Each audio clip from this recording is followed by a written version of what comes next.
इस वीडियो में हम बात करेंगे बुक्स, न्यूज़पेपर और मैगजीन्स के बारे में, जिनका जो है हमारी देश की जो आज़ादी संघर्ष था उसमें इनका क्या रोल रहा। और इसमें जो है हम इम्पोर्टेंट इम्पोर्टेंट जो है बुक्स, न्यूज़पेपर, मैगजीन्स और जिन जिन को भी अंग्रेज़ों ने बैन किया था सबके बारे में बात करेंगे। तो चलिए शुरू करते हैं वीडियो को। आप इतने चैनल को सब्सक्राइब कर दें और वीडियो को लाइक कर दें। सो अब हम बात करेंगे सबसे पहले कि ये चीज़ जो है ये मैटर क्यों करती थी, यानी कि ये ज़रूरी क्यों थी। क्या हमारे देश को इतनी ज़रूरत थी, कि क्यों इतनी ज़रूरी थी। तो अगर हम बात करें कि क्यों ज़रूरी थी, ये ज़रूरी इसलिए थी क्योंकि ये जो थी हमारे देश का मीडिया, जैसे कि जो मीडिया है इसको जो है डेमोक्रेसी का फोर्थ पिलर कहा जाता है। इसीलिए जो है हम ये कह सकते हैं कि ये फोर्थ पिलर तो नहीं, हम ऐसे कह सकते हैं कि जो पॉलिटिकल अवेकनिंग थी उसका जो ये है बैकबोन था ब्रिटिश इंडिया में हमारे देश की आज़ादी के लिए। क्योंकि इन्हीं जो है बुक्स, न्यूज़पेपर्स की वजह से जो है नेशनलिस्टिक आइडियाज़ और जो लोगों के बीच जागरूकता थी, मोबिलाइज मासेस, और जो है जो कॉलोनियल नैरेटिव्स थे, जो उनके कानून थे, उनका विरोध जो है वो इसी मीडिया के थ्रू हुआ। और जो पॉलिटिकल कॉन्शियसनेस है, यानी कि लोगों के खिलाफ जो है राजनीतिक जो है उत्साह, जो अर्बन और रूरल इलाकों में इसी की वजह से फैला। सो अब हम बात करते हैं न्यूज़पेपर्स की कि इनका क्या जो है रोल था। ये ये जो न्यूज़पेपर्स थे इन्होंने जो है अवेयरनेस फैलाई थी कि जो ब्रिटिश एक्सप्लॉयटेशन है उसके बारे में भी, कि कैसे जो ब्रिटिशर्स हैं, अंग्रेज हैं, वो हमारे देश को एक्सप्लॉयट कर रहे हैं। और इन्होंने जो है नेशनलिस्टिक मूवमेंट्स जो थी हमारी मूवमेंट्स, उनका रिकॉर्ड रखने में मदद की, जो कि आज हम हमारी बुक्स में जो है 1947 के बाद जो है पढ़ रहे हैं। वो उनका सोर्स जो है यही न्यूज़पेपर्स हैं। और जो स्पीचेस जो हैं हम बुक्स में पढ़ते हैं, और जो मीटिंग्स के बारे में हमारे पास कुछ भी जानकारी है वो इन्हीं न्यूज़पेपर्स की मदद से है। और इन्हीं ने जो है स्वदेशी बायकॉट्स और यूनिटी की टर्म्स को बारे में लोगों को जागरूक किया था। और जो बहुत सारे लीडर्स थे उनकी जो है खुद की आवाज़ थी ये न्यूज़पेपर्स। और बहुत सारे जो लीडर्स हैं हमारे देश के, उन्होंने खुद काफ़ी सारे जो है न्यूज़पेपर शुरू किए थे। तो चलिए शुरू करते हैं इम्पोर्टेंट न्यूज़पेपर से। तो सबसे पहला न्यूज़पेपर जो था वो था बंगाल गैजेटे, जिसके जो फाउंडर थे वो थे जेम्स अगस्टस हिकी। और ये जो है ये पहला न्यूज़पेपर था, और ये जो है पहला क्रिटिकल न्यूज़पेपर था इंडिया का, जो ब्रिटिशर्स की जो है क्रिटिकल निंदा करता था। और फिर आता है केसरी, जो एक मराठी न्यूज़पेपर था, और जिसके फाउंडर थे बाल गंगाधर तिलक जी। और उन्होंने मराठा जो है एक इंग्लिश न्यूज़पेपर, ये दोनों न्यूज़पेपर इन्होंने ही शुरू किए थे एक ही साल में 1881 में। और जो है केसरी, इसका ये जो है ये तो नेशनलिज्म के बारे में बात करता था। और जो मराठा है इंग्लिश न्यूज़पेपर, ये एजुकेटेड क्लास आउटरीच के लिए बना था, यानी कि जो एजुकेटेड क्लास थी इंडिया की, ये अखबार उन लोगों के लिए था। फिर आता है द हिंदू, इसके मैं ऊपर हैशटैग लगा रहा हूँ क्योंकि ये बहुत ज़्यादा ज़रूरी है, ये बहुत बार एग्जाम में पूछा गया है। इसके जो फाउंडर थे वो थे जी सुब्रमण्यम अय्यर।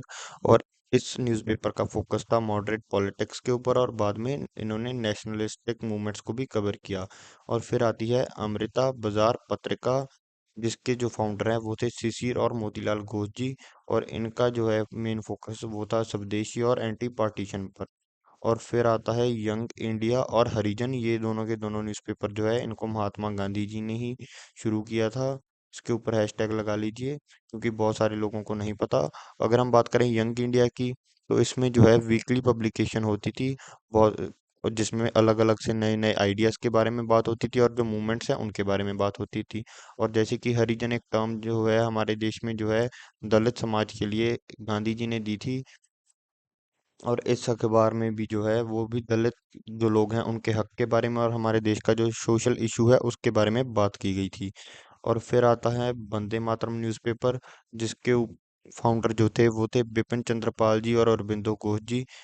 इस अखबार का मेन फोकस था रेवोल्यूशनरी नेशनलिज्म के ऊपर। और फिर आता है सुधारक अखबार, जिसके फाउंडर थे गोपाल गणेश अगरकर जी। और इस अखबार में बात होती थी सोशल रिफॉर्म्स की और एजुकेशंस की, यानी कि जो जो हमारे समाज में जो बुरी चीज़ें हैं उनको कैसे हम टैकल कर सकते हैं। और फिर आता है अल हिलाल न्यूज़पेपर, जिसको जो है मौलाना अबुल कलाम आज़ाद जी ने जो है शुरू किया था। इसमें जो है मुस्लिम नेशनलिज्म की बात होती थी और हिंदू मुस्लिम की यूनिटी की बात होती थी। मेन अखबार ये हिंदू मुस्लिम यूनिटी के ऊपर जो है बेस्ड था, पर अंग्रेज हुकूमत ने जो है इसको बैन कर दिया था।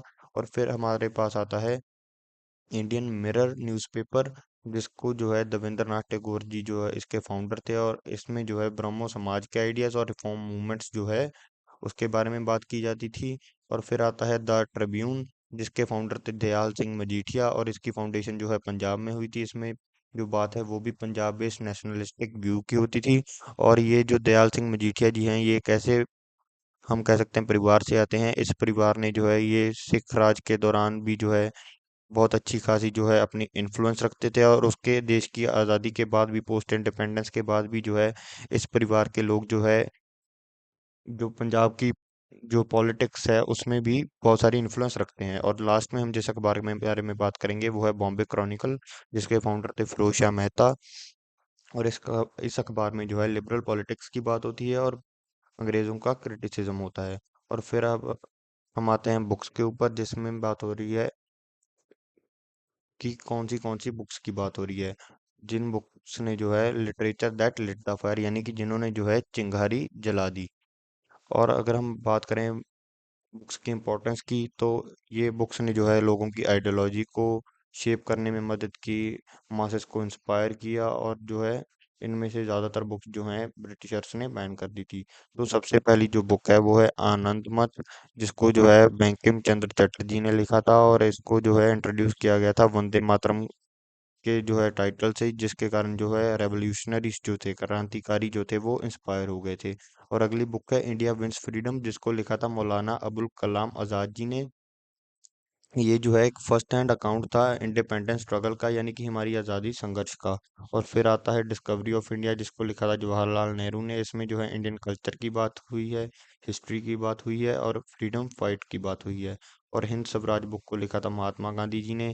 ये एक ब्लूप्रिंट था हमारे स्वराज का, और जो मॉडर्न सिविलाइजेशन है उसका क्रिटिसिज्म भी इस बुक में मौजूद है। और फिर आता है अनहैप्पी इंडिया, जिसको जो है लाला लाजपत राय जी ने लिखा था, जो कि पंजाब नेशनल बुक के जो है फाउंडर भी हैं, सॉरी पंजाब नेशनल बैंक के फाउंडर भी हैं। और इस बुक में जो है वो कैथरीन मायो की जो मदर इंडिया है उस बुक के जो है बारे में लिखा गया है। अगर हम बात करें मदर इंडिया की, ये बहुत ही ज़्यादा कंट्रोवर्शियल बुक थी जो कैथरीन माओ ने लिखी थी। और इस बुक में जो है ब्रिटिश प्रोपोगंडा था, क्योंकि इस बुक में जो है इंडिया को अनसिविलाइज कहा गया था। और इसी बुक के जवाब में जो है अनहैप्पी इंडिया जो है लाला लाजपत राय जी ने लिखी थी, जो कि कैथरीन मायो की बुक का एक जवाब था। और फिर आती है book why I am an atheist, यानी कि मैं नास्तिक क्यों हूँ। इस बुक में जो है भगत सिंह जी बताते हैं कि वो नास्तिक क्यों हैं। और इस बुक में जो है भगत सिंह जी वो रैशनलिज्म की, यानी कि तर्कवाद की बात करते हैं, रेवोल्यूशन की बात करते हैं, क्रांति की बात करते हैं। ये बुक जो है आजकल बहुत ज़्यादा फेमस है, और कुछ साइट्स पर जो है ये बुक सिर्फ और 99 रुपीज़ में अवेलेबल है। आप ज़रूर पढ़ना, बहुत ही अच्छा जो है भगत सिंह ने अपने एथिज्म का पॉइंट ऑफ व्यू भी दिया है। अगर आप एक समरी चाहते हैं क्विक, तो वो सिर्फ ये कहना चाहते हैं कि मैं नास्तिक इसलिए हूँ क्योंकि ये समाज है, इस समाज में जो है बहुत सारी बुराइयां हैं, तो भगवान उन बुराइयों को ठीक क्यों नहीं कर रहा। और फिर आती है आगे दो बुक्स जिसके बारे में हम बात करेंगे, वो है दुर्गेशानंदिनी और कपाल कुंडला। इन दोनों बुक्स को लिखा था बंकिम चंद्रा जी ने। इसमें जो है कल्चरल प्राइड की बात की गई थी, यानी कि इनमें जो है नोवेल्स, ये जो बुक्स हैं ये नोवेल्स थी, और इनमें जो है कल्चरल प्राइड की बात की गई थी। नोवेल्स के थ्रू हमारा कल्चर जो है उसको एक्सप्लेन किया गया था। और फिर आती है गीता रहस्य, जिसको लिखा था बाल गंगाधर तिलक जी ने। और ये जो है एक इंटरप्रिटेशन है गीता जी की। अब हम बात करेंगे मैगजीन्स और जर्नल्स की। सो सबसे पहली जो मैगजीन है वो है इंडियन सोशियोलॉजिस्ट, जिसको लिखा था स्वामी कृष्ण वर्मा जी ने। इसमें जो है बहुत ही ज़्यादा रेडिकल व्यूज़ थे, और ये जो है लंदन से जो है ये छप कर आती थी।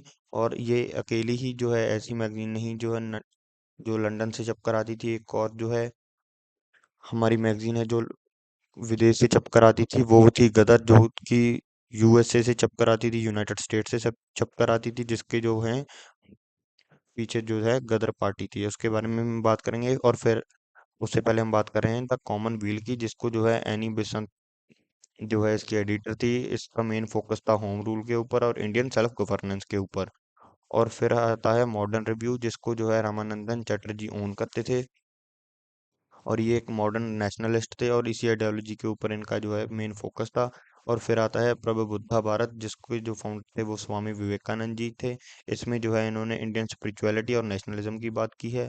और फिर आती है एनी बसंत जी की दूसरी मैगजीन, जिसका नाम है न्यू इंडिया। इसमें जो है होम रूल लीग एक्ट जो थी उसकी एक्टिविटीज के बारे में बात की गई है। और फिर आती है क्यास्ता समाचार, जिसको जो है क्यास्ता सभा जो है इसकी फाउंडर थी। इन्होंने जो है कम्युनल और सोशल रिफॉर्म्स के बारे में इसके ऊपर जो है इनका फोकस था। और फिर जो है गदर न्यूज़ गदर मैगजीन, जिसको गदर पार्टी जो है यूएस बेस्ड पार्टी थी, जो कि एक एग्जाइल रेड रेवोल्यूशन जो है जिसके ऊपर ये बात करते थे और आर्म रेजिस्टेंस के में भी ये विश्वास रखते थे। और गदर पार्टी की कहानी भी आपको पता ही होगी कि ये जो है ये दो जहाज लेकर जो है यूएसए से आए थे इंडिया की तरफ, इंडिया को आज़ाद करवाने के लिए। इसके बारे में भी हम अगली वीडियो में बात करते हैं। और लास्ट मैगजीन जो है वो है नवजीवन, जिसके जो फाउंडर हैं वो गांधी जी थे। और इसमें जो है ये सेल्फ प्यूरिफिकेशन और स्वदेशी स्वदेशी जो आइडियोलॉजी है उसके बारे में बात करते थे। अगर हम बात करें ब्रिटिश रिएक्शन यानी कि उनका इन सब के ऊपर जो है ब्रिटिशर्स ने क्या एक्शन लिया, मैं पहले भी बहुत वीडियोस में बता चुका हूँ इन एक्ट्स के बारे में। सो ये अलग अलग एक्ट्स लाए थे कि ये जो है प्रेस इसके ऊपर इनका जो है वो हम कह सकते हैं कि यार जैसे कि इनकी पकड़ बनी रहे। तो वो था वेनिकुलर प्रेस एक्ट 1878, जिसमें जो है इन्होंने कहा था कि जो कोई भी लोकल लैंग्वेजेस हैं उनमें पब्लिकेशंस जो हैं वो नहीं होंगी। और फिर उसके बाद ये लाए थे न्यूज़पेपर एक्ट, जिसमें जो है इन्होंने रेवोल्यूशनरी प्रेसेस को टारगेट किया था और उनको बंद कर दिया था।